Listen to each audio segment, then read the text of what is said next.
Okay, back over. All right. Let me now introduce our speaker for today.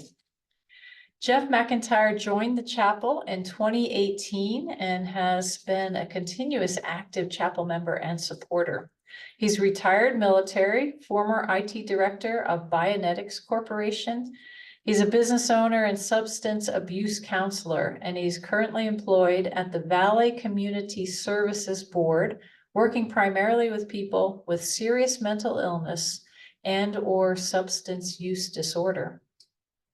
He's married to Pam McIntyre, who is a retired English teacher. They have 2 adult children and 1 grandchild. Jeff perceives his life purpose to be inspiring and raising an expansion of human consciousness and the elimination of unnecessary human suffering. He believes that freedom is best and the best and surest path for human advancement, and says, quote, "Freedom is a manifestation of the highest levels of consciousness. Dependency is a manifestation of the lowest levels of consciousness." Please welcome me and please join me in welcoming Jeff McIntyre. Yay, Jeff.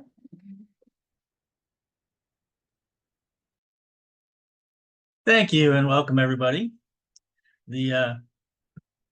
Today I'm going to be, and I want to thank Trish for kind of starting my teaching. And you know, mine is not about crystals, but it's about just being aware begins the process of growth. I'm going to be teaching today on the bondage of self. And so, you know, everybody who's kind of heard my teachings before knows that my experience of spiritual growth is growing from a sort of small, self-centered, selfish mentality to a more expansive, inclusive, unified consciousness. And so you know, I was thinking about, you can call it ego, you can call it self. There's lots of different definitions of the self. Actually, in Hinduism, they talk about the Atman, which is also often translated as self, but is actually the undifferentiated consciousness. That's kind of our goal. It's kind of the opposite of what I'm teaching about today. Well, it's actually the goal of what I'm teaching about today is differentiated consciousness. That's kind of a recognition of what we truly are. The self that I'm talking about today is very human. The self is the human sense of separateness from others, the existence unto ourselves. Of course, now that I've totally rid myself of self, I feel like I'm qualified to teach this lesson. Of course, that's a joke. You know, my ego, although much reduced from where it once was, I was thinking about how bad my ego was, you know, and those who know me know that I was in the Navy for 20 years. You know, I didn't join the Navy to see the world. I joined the Navy so the world could see me. That's how egotistical I was. So my question, you know, the kind of one question that came up to me is why teach this at all? You know, you heard in my bio, I mentioned that the elimination of unnecessary suffering in the human realm is part of my goal in life, okay? Our sense of self is at the core of human suffering because it seems that we are separate from everything else, including other people. You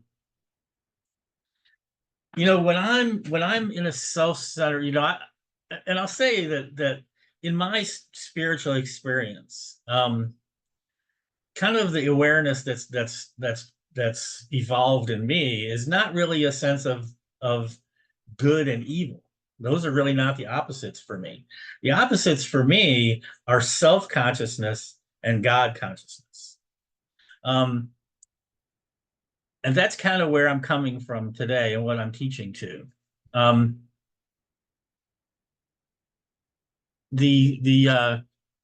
So a lot of our suffering, you know, comes from our sense of self, because when I'm self-centered, and it's the little small me, the little small Jeff, this physical being in this gigantic universe.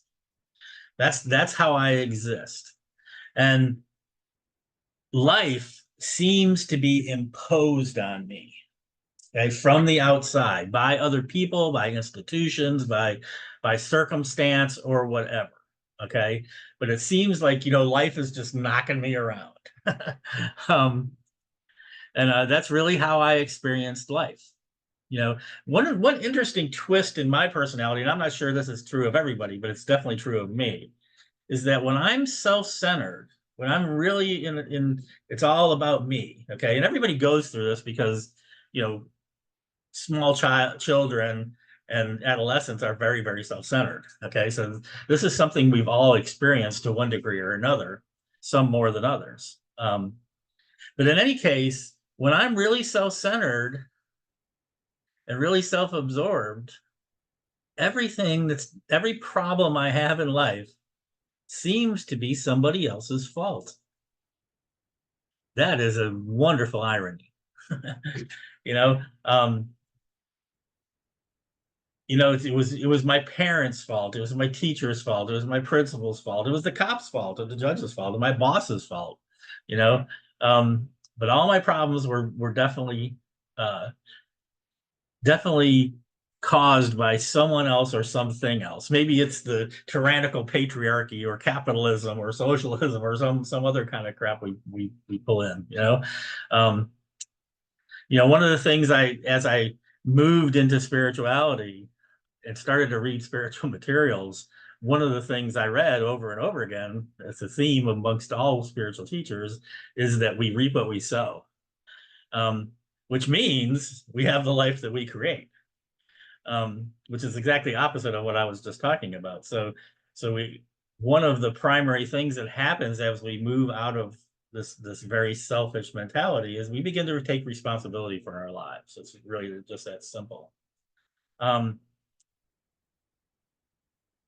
I could kind of approach this, and I'm not going to, by the way, but I'm going to mention it. This is kind of the study of the self, of consciousness, is a huge field right now in sort of popular psychology.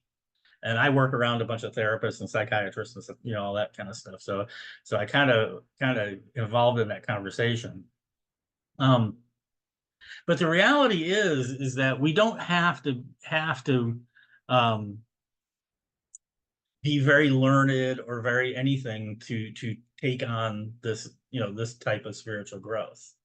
Um, Simply becoming aware that the self, okay, the sense of separateness from others, the sense of self, period, identifying our selves with stuff, okay.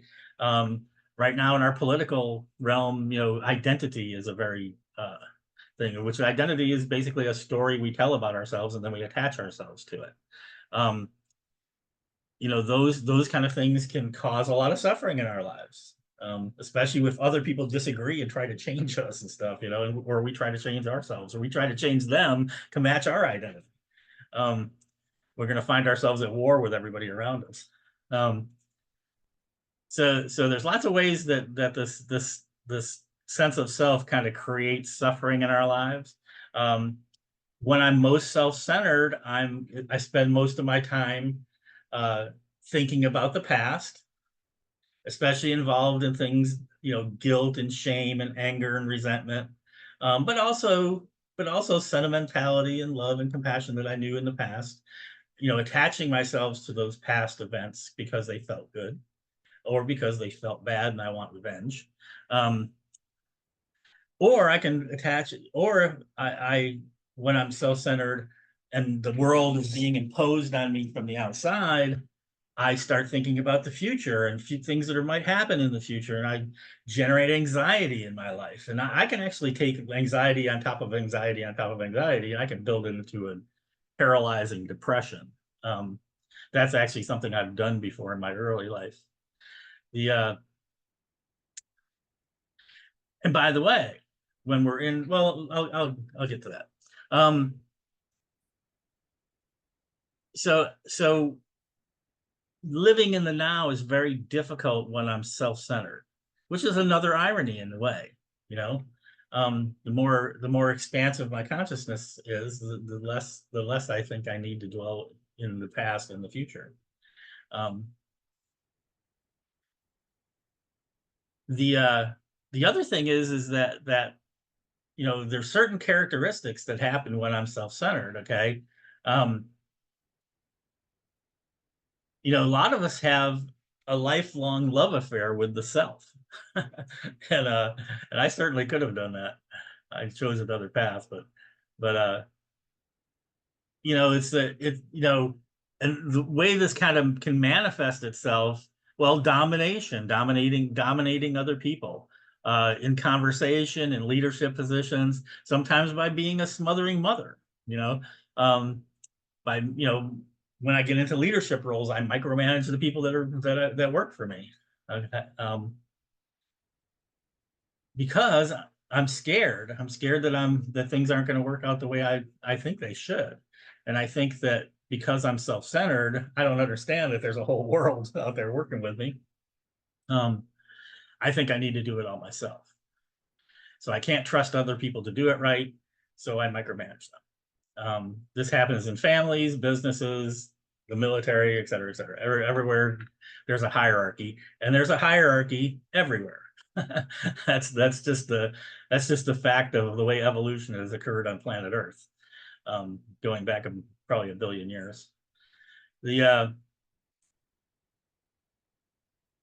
So domination is one characteristic of us when we're expressing the self. Okay, it can be vanity. Okay, where our appearance and how we come across to other people becomes ultimately important. You know, it can be in the pursuit of attention. You know, I'm not going to go through all the stuff I put down here because it will just take too long, and I don't, you know, I could talk about this topic for the next 6 weeks and not cover it all. It's something that permeates our life. The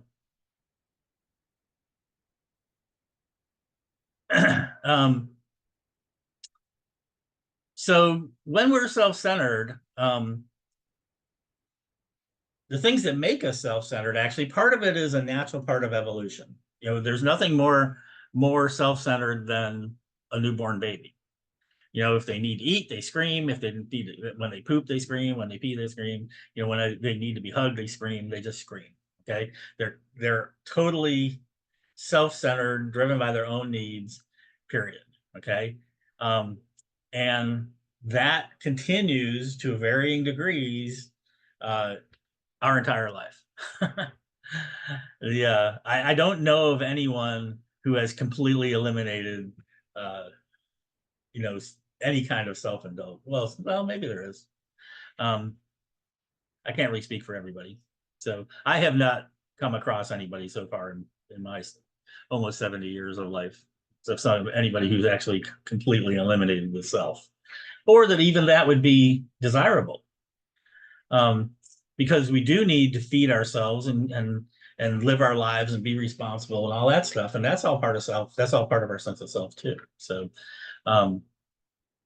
so eliminating the self maybe is not the goal. Becoming more aware and adding our self-awareness to cosmic consciousness or spiritual awareness is the ideal. It's more the unifying the physical and the spiritual rather than eliminating the physical, because self-centeredness is born in the physical. Okay, the things that keep us in self as adults are, of course, is fear, aversion, conspiracy theories, paranoia, shame, guilt, defensiveness. We often resist change because we're defensive and we don't want to admit that there's anything wrong. Okay, some of the results of being in self and is self-pity. Okay, self-pity. You know, it's interesting. I had a conversation with one of my spiritual mentors many years ago, and he pointed out to me that I had a lot of self-pity. And I said, I'm going to clean this up a little bit because I'm less crass than I used to be. I said, not me. Self-pity is for wimps, And he said, oh, really? Okay. So he had me do this like 3-day exercise where I went through my life, and every place I saw self-pity, I would take note of it and write it down in this little flip book I had. And oh my God, I was in self-pity everywhere in my life. If I had to stand in line at the supermarket, if I had to, something going on in traffic, or on and on and on at work, people weren't doing things the way I wanted them to do, and blah blah blah. Just a continuous. It was just I just had this continuous mentality of looking for what was wrong and then feeling sorry for myself. And of course, that would come out of me as criticism of them, you know. But this was a dominant thing in my life was self-pity. And I hated it. I actually, I was repulsed by the thought of self-pity, but I had it. And I had to admit that I had it, and I had to deal with it. Okay. Another thing with me is self-gratification. Okay. And this can just be self-indulgence is another way to say that. But gratifying myself can be anything from sitting watching television, eating a big meal, you name it, just pursuing my own personal gratification. Okay. Self-aggrandizement, where I brag. Does anybody know anybody who brags? That's a self-centered thing. Okay. And of course, my issues are the biggest issues in the world. Part of my problem with feeling sorry for myself because I was at the bank and there's 3 people ahead of me in line is that I had a feeling that my problems were more important than everybody else's. And how dare they be on the same planet with me? It was really kind of ridiculous, but that's the way it was. Okay, self-indulgenceness. And the last one I'm going to talk about today is my favorite, self-righteousness. Okay.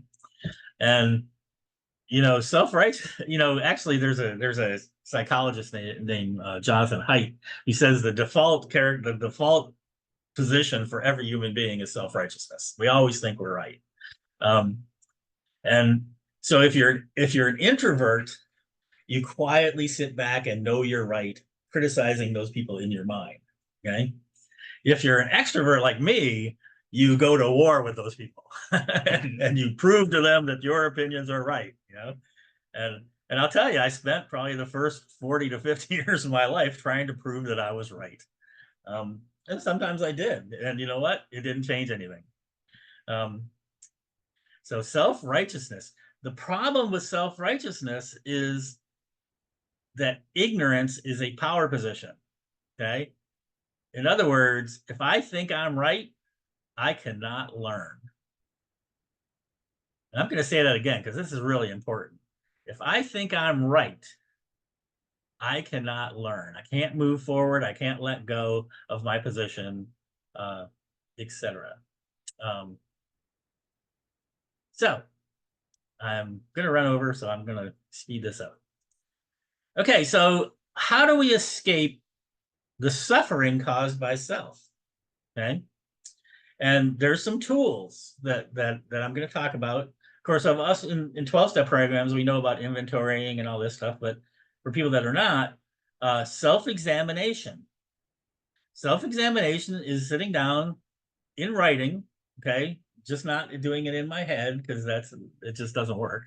But writing down my personal examination, because just like Trish just said, becoming aware begins the process of growth. Okay?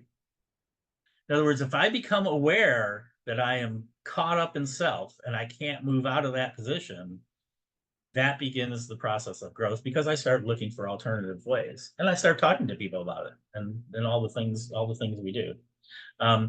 So self-examination is the first step If anybody wants some guidelines for self-examination, you can email me or contact me, and I will be happy to give you some tools.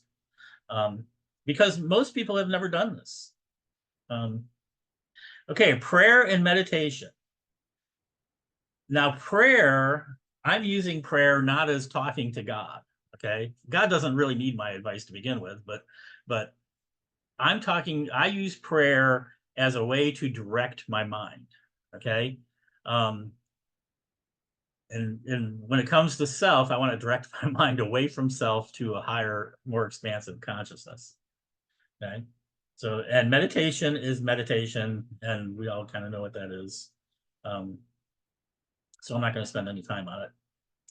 Study. Okay. Whatever spiritual materials you like, go use them. Okay. I've read like, I don't know how many books on different kinds of spirituality. They all have cool things. The key here is to study stuff that you're not necessarily already familiar with. Okay. In other words, if you were raised a Christian and you studied the Bible your whole life, go ahead and read the Bhagavad Gita. Go ahead and read something else. Read, A Course in Miracles or Eckhart Tolle stuff or Ram Dass stuff or whatever. Go read stuff that is going to expand your mind. Okay, because the self wants to stay the same, wants to be in a little bubble. And last and probably most important is service. The reason I say service is because service gets us out of ourselves. Now, I have some rules for service. Okay, and these are rules for myself, but I'll just share them with you. You can do what you want with them. Service does not count my family. Okay? It does not count things I'm doing for work. It has to be things that just being of service to others where there's not really any payback to me in physical terms. Okay. In other words, my family is part of my ego. Okay. And doing things for people in my family for the purpose of getting out of self doesn't really count. Okay. Although it's perfectly good and you should still do stuff for them. Okay, and I'm gonna just say, with this is in closing, really. As we grow from self to a more expansive consciousness, and really it started with, first there was me, and then there was this group, and then it can happen like within the chapel.